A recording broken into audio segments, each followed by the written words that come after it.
Welcome to InfoStream, your daily current. Unsure what to listen to? Turn to us for today's headlines. Stay informed. Russia continues heavy bombardment of Ukraine. Microsoft Azure services face disruptions due to Red Sea cable damage. Japan's prime minister resigns amid political and economic issues. South Korea releases detained workers after negotiations. Ethiopia's dam dispute remains unresolved. Radakin addresses ongoing strategic challenges.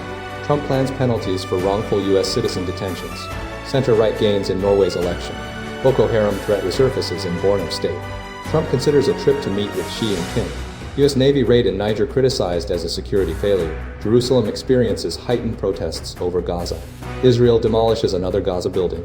Thailand-Cambodia border tensions are decreasing. Trump escalates threats against Chicago. Russia launches largest aerial bombardment of Ukraine. Russia initiated its most extensive aerial assault of the Ukraine conflict, deploying over 800 drones and missiles across the country. The attack resulted in at least 4 fatalities, including a baby, and 44 injuries. The primary target was the government building in Kiev, a first of its kind during the war, causing significant damage and a subsequent fire. Ukrainian President Volodymyr Zelensky condemned the attack as a vile act of terror and a deliberate attempt to prolong the conflict, urging the international community to take decisive action. The assault involved strikes on multiple locations, including Kryvyi Rih, Dnipro, Kremenchuk, and Odessa, alongside damage to infrastructure in the Sumy and Chernihiv regions.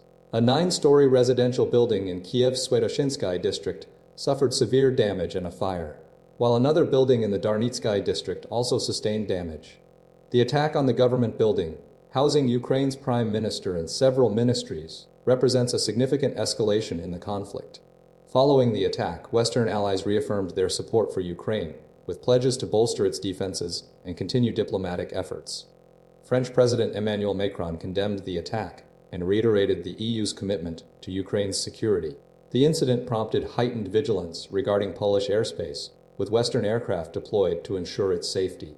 The scale of the attack underscores Russia's continued aggressive strategy and its disregard for international law. The targeting of civilian infrastructure and residential buildings highlights the ongoing humanitarian crisis in Ukraine. Despite ongoing diplomatic efforts, the conflict remains unresolved, with both sides preparing for continued hostilities. The attack served as a stark reminder of the war's devastating impact on Ukrainian lives and the urgent need for a lasting peace settlement. The situation remains highly volatile, with ongoing assessments of damage and casualties. Microsoft Azure services disrupted by Red Sea cable cuts. Recent disruptions to Microsoft's Azure cloud services stem from multiple cuts to undersea cables within the Red Sea, impacting internet traffic primarily through Middle Eastern routes.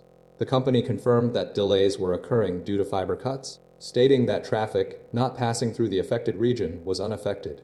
These cuts have raised concerns about the vulnerability of global internet infrastructure.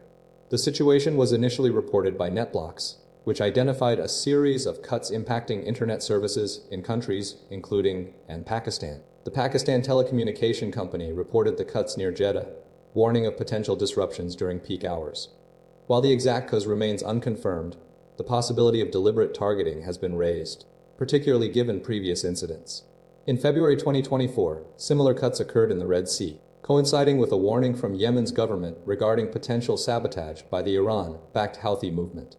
The Houthi movement denied responsibility. This incident follows a pattern of attacks on undersea cables, notably in the Baltic Sea, since Russia's invasion of Ukraine in 2022. Swedish authorities seized a ship earlier this year, suspected of damaging a cable under Latvia, with initial investigations pointing to sabotage. The vulnerability of these critical cables, often described as the backbone of the internet, highlights a growing security risk. The cuts impact global communication and data transfer, and the ongoing investigations aim to determine the precise cause and potential actors involved. Microsoft's response involved rerouting traffic to mitigate the delays, demonstrating the complexity of managing global cloud services when relying on vulnerable infrastructure. The situation underscores the need for enhanced protection and redundancy within international communication networks. Japan Prime Minister Shigeru Ishiba resigns amid political uncertainty and economic challenges. Japanese Prime Minister Shigeru Ishiba announced his resignation on Sunday, following a series of significant election losses that have left the Liberal Democratic Party, LDP, without a majority in either the lower or upper houses of parliament. This marks the end of Ishiba's nearly year-long tenure. characterized by struggles with rising living costs, political factionalism, and a strained relationship with the United States. The LDP, which has dominated Japanese politics for decades, is now facing a period of considerable instability. Ishiba's resignation followed a decision by the LDP to hold an emergency leadership race, effectively concluding his time as premier. He expressed a desire to pass the baton to the next generation, citing the completion of the trade deal with the United States, finalized last week, as a key factor in his decision. This agreement, involving $550 billion in investments, was intended to mitigate the impact of U.S. tariffs imposed by former President Donald Trump on Japanese exports. The election defeats fueled market concerns, leading to a sell-off in the Japanese yen and government bonds, with the yield on the 30-year bond reaching a record high. Several potential successors have emerged, including Sani Takeichi, who has advocated for looser fiscal and monetary policy, and Shinjiro Koizumi, Ishiba's farm minister, tasked with addressing soaring rice prices. Takeichi's views on expansionary fiscal policy and cautious approaches to interest rate hikes are attracting attention from financial markets. Despite the fractured opposition, with the far-right Sansito party gaining significant ground in the upper house election, a majority of respondents indicated no need for an early election. The LDP's lack of a majority now necessitates a new leader to secure a parliamentary mandate. Analysts suggest a snap election remains a possibility, though the current political landscape presents considerable challenges for any potential candidate. Ishiba's final act as prime minister was finalizing the trade agreement, a move intended to stabilize Japan's automotive industry and address broader economic headwinds. South Korea releases detained workers following negotiations. Following a massive immigration raid at the Hyundai Metaplant in Ellabelle, Georgia, South Korea has secured the release of its detained nationals, marking the culmination of intensive negotiations. Approximately 475 individuals were arrested, primarily South Korean workers involved in the construction of a joint venture electric vehicle battery plant operated by Hyundai and LG Energy Solution. Over 300 of those detained are South Korean, with the remaining individuals from various countries. The operation, spearheaded by Immigration and Customs Enforcement, ICE and Homeland Security investigations, targeted workers suspected of illegally working in the United States despite holding visas. President Donald Trump's administration initiated the operation as part of a broader crackdown on unauthorized employment at U.S. worksites. The raid triggered significant international concern, prompting immediate action by the South Korean government.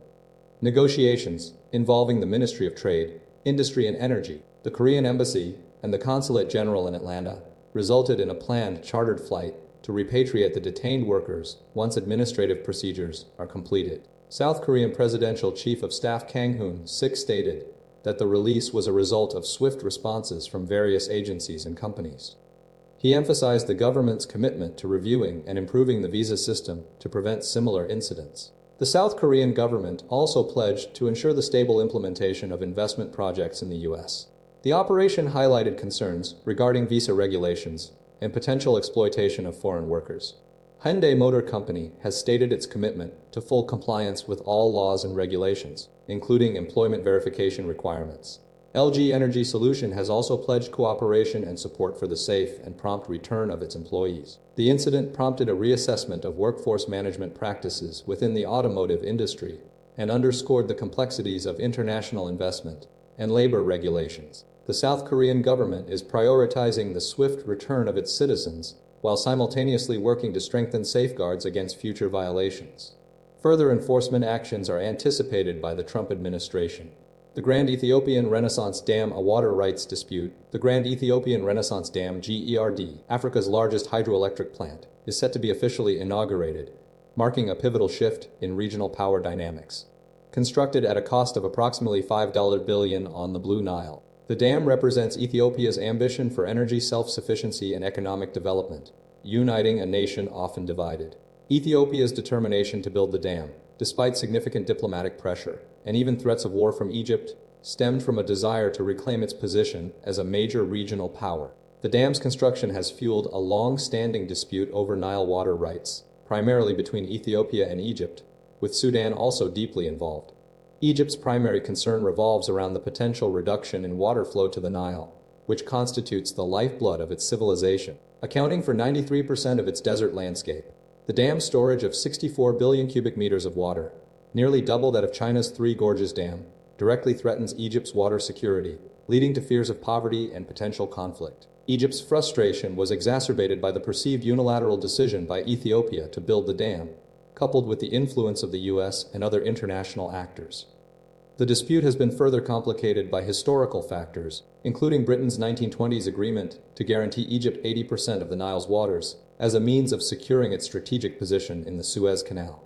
Ethiopia's ambition to regain access to the Red Sea, lost since Eritrea's independence, is now intertwined with the dam project, fueling a broader nationalistic sentiment. Despite the tensions, both sides recognize the need for dialogue. Ethiopia, under Prime Minister Abiy Ahmed, is open to discussing water release and dam safety, while Egypt continues to advocate for a guaranteed minimum water flow. Concerns about potential seismic activity and the dam's impact on Sudan's stability have also been raised. The dispute is not merely about water. It is about legacy, sovereignty, and the future of the Nile River, a critical artery for the entire region. The US, under both Trump and previous administrations, has played a role in the negotiations, although the extent of its influence remains debated. Ultimately, the success of the GRD project hinges on the ability of Ethiopia and Egypt to find a mutually acceptable solution, ensuring the sustainable use of the Nile's waters for generations to come. Radakin reflects on 4 years of strategic challenges. Admiral Sir Tony Radakin is concluding his 4-year tenure as the UK's Chief of the Defence Staff, a period profoundly shaped by geopolitical instability and strategic shifts. Speaking in an exclusive exit interview, Radakin emphasized the prevailing sense of security within the UK, asserting that despite the ongoing conflict in Ukraine, the nation is safe. He characterized Russia's full-scale invasion as a disaster for President Vladimir Putin, highlighting the significant impact on global security. A central focus of Radakin's leadership was the response to the Russian aggression, requiring the UK to bolster its defense capabilities and coordinate international efforts. Beyond the immediate crisis in Ukraine, the admiral addressed emerging threats, notably the recent demonstration of military strength by China. He acknowledged this as a significant development requiring careful monitoring and strategic consideration. Radakin also reflected on the unique experience of serving 4 different UK Prime Ministers: Boris Johnson, Liz Truss, Rishi Sunak, and Keir Starmer. This constant transition demanded adaptability and a focus on maintaining continuity within the armed forces. He described it as a challenging experience, requiring him to consistently align with the evolving priorities of each government. The interview underscored the immense pressure faced by the UK's military leadership during this turbulent period. Radakin's departure marks the end of a chapter defined by a major European conflict and the emergence of new strategic competitors, leaving the future of UK defense strategy under new leadership. His assessment of the situation remains cautiously optimistic, centered on the UK's resilience and its ability to navigate the complexities of the 21st century security landscape. Trump to implement punitive measures against wrongful detentions of US citizens. President Donald Trump has signed an executive order designed to hold countries accountable for the unlawful detention of American citizens abroad. The order, spearheaded by the State Department, aims to establish a state sponsor of wrongful detention designation, allowing for the imposition of significant penalties against nations engaging in such practices. The White House asserts that this unprecedented action is intended to safeguard U.S. nationals from wrongful detention, utilizing a framework modeled after the state sponsor of terrorism classification. The Foley Foundation and Advocacy, an advocacy group established to honor journalist James Foley, reports that at least 54 Americans were wrongfully detained in 17 countries during 2024, representing 83% of all Americans detained internationally. This figure highlights the persistent issue of wrongful detention and underscores the urgency of the new initiative. Secretary of State Marco Rubio emphasized the potential consequences, stating that penalties could include economic sanctions, visa restrictions, and limitations on foreign assistance and travel for U.S. passport holders. Rubio stressed that the goal is to deter nations from utilizing American citizens as bargaining chips. The executive order also extends to non-state actors controlling substantial territory, broadening the scope of potential accountability. While the timing of any action remains uncertain, the administration has previously secured the release of 72 American detainees, including Mark Fogel, detained in Russia, and George Glesman, held by the Taliban in Afghanistan. Crucially, the initiative builds upon the Robert Levinson Act, passed during Trump's first term, which empowers the State Department to determine wrongful detention based on criteria such as the fairness of a country's judicial system or whether an American is being held hostage. This framework provides a legal basis for intervention. The administration's strategy represents a significant escalation in efforts to protect U.S. citizens abroad, signaling a commitment to actively address the issue of wrongful detention and hold accountable those responsible. The aim is to prevent future incidents and ensure the safety and security of American citizens internationally. Norway's tight election center-right gains momentum amidst complex issues. Norway is set to hold a crucial election, with a Labour-led government facing a significant challenge from the center-right, primarily driven by domestic concerns like the rising cost of living and wealth tax debates. The election pits Prime Minister Jonas Gahr Støre and his Labour Party against a coalition led by the Progress Party under Sylvi Listhaug and the Conservative Party led by Erna Solberg.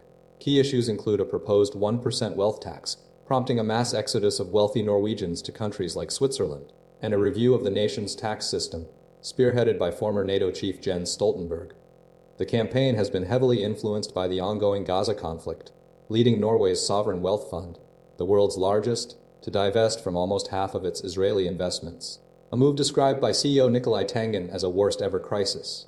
Despite Norway's participation in NATO and access to the EU single market through the European Economic Area, the possibility of EU membership remains a contentious issue, with a strong no vote anticipated and parties wary of alienating voters. Erna Solberg, seeking a return to power, has resisted the notion of Listhaug leading, perceiving her as overly polarizing. Foreign policy remains a significant factor, particularly regarding Norway's relationship with Russia and its role within NATO. While maintaining existing relationships is a priority, the potential for deeper integration with the EU, particularly regarding defense cooperation, is not a central campaign theme. The election's outcome hinges on the ability of the center-right to capitalize on public discontent and successfully articulate a vision for addressing economic challenges, while Labour seeks to maintain its lead based on Støres established reputation and the party's long-standing pro-EU stance. The election's final result will determine the future direction of Norway's economy, foreign policy, and its place within the broader European landscape. Borno State under renewed Boko Haram threat. A devastating overnight attack by Boko Haram in Nigeria's Borno State has resulted in the deaths of at least 60 people, highlighting a significant resurgence in the group's activity and posing serious security challenges. The assault targeted the village of Darul Jamal, a location housing a military base on the Nigeria-Cameroon border, initiating an initial attack that claimed the lives of 5 soldiers. Following this initial strike, the Nigerian Air Force launched a series of targeted airstrikes, neutralizing over 30 militants fleeing the area. The attack further compounded the devastation, destroying more than 20 houses and killing at least 13 individuals who were engaged in reconstruction efforts following years of displacement. Borno Governor Babagana Zulum, who visited the affected village, expressed deep sorrow, noting that the community had recently been resettled and resuming normal activities. He acknowledged the Nigerian military's struggles to contain the situation, emphasizing the need for increased resources and support. A newly established force, the Forest Guards, is being implemented as a strategic measure to bolster security personnel in the region. The Nigerian Air Force's surveillance revealed the militants' retreat northwards, prompting a coordinated response. This resurgence comes after Governor Zulum's earlier warnings in April regarding Boko Haram's comeback. Following a series of attacks and territorial gains, the ongoing conflict is rooted in a 15-year insurgency, forcing over 2 million people to flee their homes and resulting in over 40,000 fatalities. At its peak in 2015, Boko Haram controlled vast areas of Borno State. A complicating factor is the withdrawal of Niger's troops from a regional counter-terrorism force. The group gained international notoriety in 2014 with the abduction of over 270 schoolgirls from Chibok, further underscoring the severity of the ongoing threat and the urgent need for effective counter-terrorism strategies. The situation remains precarious, demanding sustained military operations and strategic interventions to effectively combat the extremist group's renewed offensive. Trump considering South Korea trip to meet with Xi and Kim. President Donald Trump is actively planning a trip to South Korea, slated for late October or early November, primarily to attend the Asia-Pacific Economic Cooperation (AP) Summit in Gyeongju. This visit is strategically designed to facilitate meetings with Chinese President Xi Jinping and potentially North Korean leader Kim Jong-un, although the latter's attendance remains uncertain. White House officials emphasize the trip's focus on economic collaboration, encompassing discussions around trade, defense, and civil nuclear cooperation. The potential meeting with Xi Jinping is a central objective, occurring amidst ongoing trade negotiations between Washington and Beijing, including recent in-person meetings in Europe. Trump has paused the implementation of higher U.S. tariffs on Chinese goods, initially set to resume in April, as part of these continued discussions. The administration is seeking to improve relations with both countries. South Korean President Lee Jae-myung has extended an invitation for Trump to participate in the AP summit, suggesting a favorable environment for a meeting with Kim Jong-un. Trump has expressed willingness to meet with Kim, stating his intention to have talks and improve relations. However, a recent New York Times report concerning an unsuccessful 2019 Navy SEAL mission resulting in the deaths of North Korean personnel could complicate potential contact. Trump dismissed knowledge of the report. Trump's planned visit coincides with a significant gathering in Beijing involving Xi Jinping, Russian President Vladimir Putin, and Indian Prime Minister Narendra Modi. Trump publicly criticized this event, characterizing it as a conspiracy against the United States. He noted that he observed the Chinese military parade, deeming it beautiful and very impressive. Despite strained relations with China, Trump maintains a positive assessment of his relationships with the global leaders, stating he intends to find out how good it is over the coming weeks. The ongoing trade disputes and the potential for meetings with Kim Jong-un underscore the complex geopolitical landscape surrounding Trump's foreign policy agenda. The administration is prioritizing economic collaboration while navigating tensions with key global partners. U.S. Navy's Niger raid, a serious security failure. Analysts say recent reports surrounding the disastrous U.S. Navy SEAL mission in Niger, resulting in the death of 3 American service members and the wounding of dozens more, are being scrutinized intensely, with analysts emphasizing the severity of the security breach and dismissing early interpretations as a deliberate provocation. CNN reported that a senior defense analyst vehemently rejected the notion that the operation was intended as a comedy for Kim Jong-un, highlighting the potential implications for U.S.-Africa relations and the broader geopolitical landscape. The mission, intended as a covert raid targeting a key Islamic State West Africa province, escalates training camp, quickly spiraled out of control due to a series of critical errors.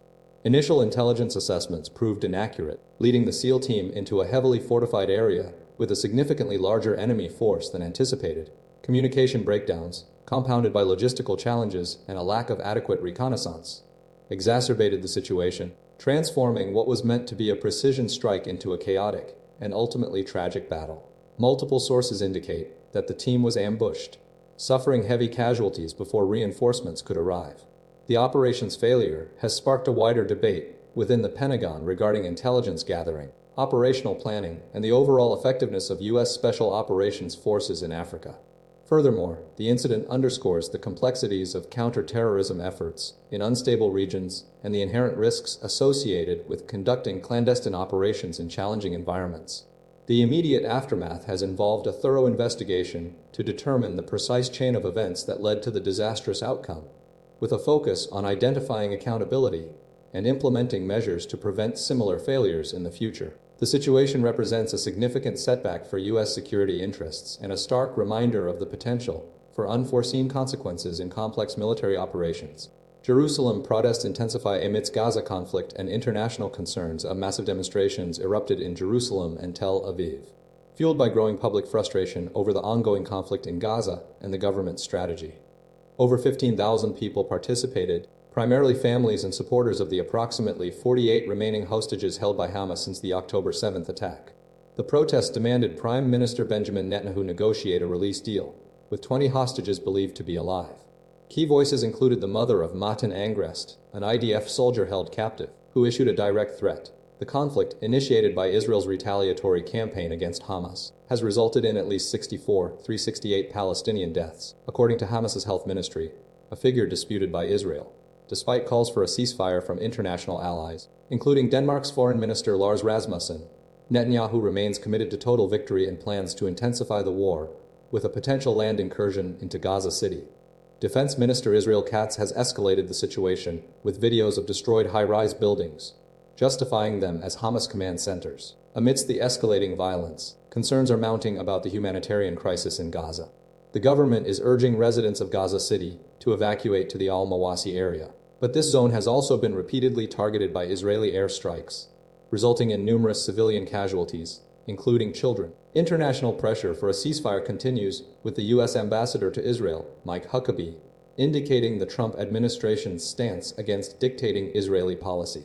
Furthermore, discussions regarding potential Israeli annexation of the West Bank are ongoing, with Netanyahu's government remaining resolute and dismissing suggestions of recognition for a Palestinian state, citing concerns about counterproductive consequences. The situation remains highly volatile, with significant tensions expected to rise in the region. The U.S. Secretary of State Marco Rubio recently spoke with Netanyahu regarding this issue. Israel destroys another high-rise building in Gaza. Israeli military operations in Gaza City have intensified, marked by the destruction of a second high-rise building within as many days. The Susi Tower, located in Gaza City, was demolished following a targeted strike, with the Israeli military asserting its use by Hamas, a claim vehemently denied by the militant group. Simultaneously, the IDF is urging all residents of Gaza City to relocate to designated humanitarian zones in the south, specifically the Al-Mawasi area between Khan Yunis and the coastline. This evacuation order is part of a broader expansion of military operations within the territory's largest urban center. The destruction of the Susi Tower follows the prior demolition of the Mushta Tower on Friday, further escalating the conflict. The IDF stated that precautionary measures were taken, including advance warnings and the use of precise munitions, despite Palestinian accusations that displaced families were sheltering within the building, leading to accusations of a policy of forced displacement. Satellite imagery reveals widespread devastation across multiple neighborhoods due to ongoing Israeli strikes and demolitions over the past month. The high-rise buildings, representing more than 5 floors, emerged after the Oslo Accords in 1993, facilitating the return of tens of thousands of Palestinians and contributing to the city's growth and development. Following the Israeli withdrawal from most of Gaza in 1994, vertical expansion became essential to accommodate the influx of returnees, with entire neighborhoods named after the towers. The IDF continues to emphasize the provision of medical care, water, and food in Al-Mawasi, although the UN has expressed concerns regarding the overcrowded and unsafe conditions within the tent camps and the overwhelmed state of southern hospitals. The situation remains highly volatile, with continued military action and civilian displacement. The broader context includes the ongoing conflict and the challenges faced by the Palestinian population. Thailand-Cambodia border tension easing with GBC meeting, a renewed General Border Committee. A GBC meeting is scheduled to commence in Cambodia's Kokang province from Sunday through Wednesday, following a previous session in Kuala Lumpur. This meeting aims to address ongoing border tensions, particularly after recent flare-ups in Sakeo province. Thai government spokesman Shigeru Hangsub emphasized the intention to restore normalcy, acknowledging the evolving internal political landscape. The meeting will specifically focus on progress made in resolving the situation at 11 identified locations along the border, with Thai troops maintaining a continuous presence. Despite a general easing of tensions, reports indicate Cambodia continues to utilize drones and reinforce its positions with SACs and logs. The Foreign Affairs Ministry has responded to Cambodian allegations concerning Thai involvement in the Nong Chan area of Sakeo. Approximately 701 out of 85 houses damaged during the border conflict have been repaired, representing 79.21% completion, with over 90 million baht in financial compensation provided by the Department of Disasters Protection and Mitigation. Provincial administrators have secured 201 million baht for disaster relief, of which 198 million baht has been distributed to victims. People's Party MP Rangsaman Rome plans to propose that Prime Minister-elect Anutin Charnvirakul file a complaint with the International Criminal Court regarding Cambodian actions, and also address the issue of call center scams upon assuming office. Critically, Rome's proposal stipulates that the government will not allocate resources to Cambodia. The ongoing situation is being monitored closely, with the GBC meeting representing a key step towards stabilizing the border and facilitating a return to peaceful relations between the two nations. The focus remains on repairing damage, compensating victims, and preventing further escalation of the conflict. Trump intensifies threats against Chicago amidst planned crackdowns. President Donald Trump is escalating his rhetoric and actions targeting Chicago, primarily focusing on planned immigration enforcement operations and potential deployment of National Guard troops. The administration intends to conduct a major immigration crackdown, modeled after similar operations in Los Angeles and Washington, D.C., with the possibility of utilizing the National Guard if the situation escalates. This follows Trump's assertion that Chicago will find out why it's called the Department of IR, accompanied by a provocative social media post. The administration's strategy involves deploying personnel from Immigration and Customs Enforcement, (ICE), Customs and Border Protection, and potentially the National Guard, raising significant concerns among Chicago officials and residents. Democratic leaders, including Illinois Governor J.B. Pritzker, Chicago Mayor Brandon Johnson, and U.S. Senators Tammy Duckworth and Mike Quigley, have strongly condemned Trump's actions as threats to the city's democracy and constitutional rights, labeling them as authoritarian and stolen valor.